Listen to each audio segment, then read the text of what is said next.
Yalnızlığım bu akşam, bir hasretle savaşan. Dertler sardı bu akşam,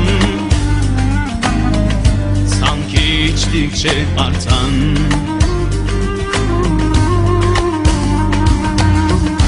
Bir ben gülemiyorum, neden bilemiyorum. Her şey bomboş, yalan. Bir sen çekip gittin, bir sen sever miydin? Dostum oldu hüsran. Bir ben gülemiyorum, neden bilemiyorum. Her şey bomboş, yalan. Bir sen çekip gittin, bir sen sever miydin?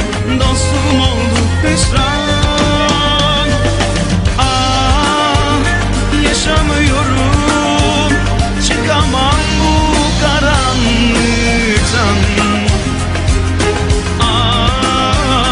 Deliriyorum ki sebebi yok, anlarım aşktan.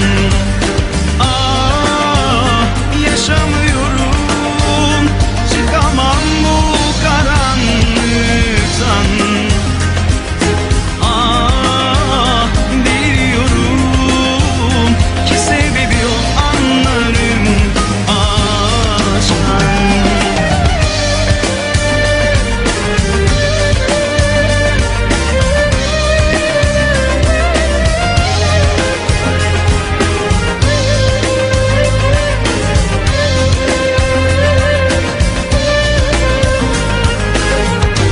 İster hüzünle ağla,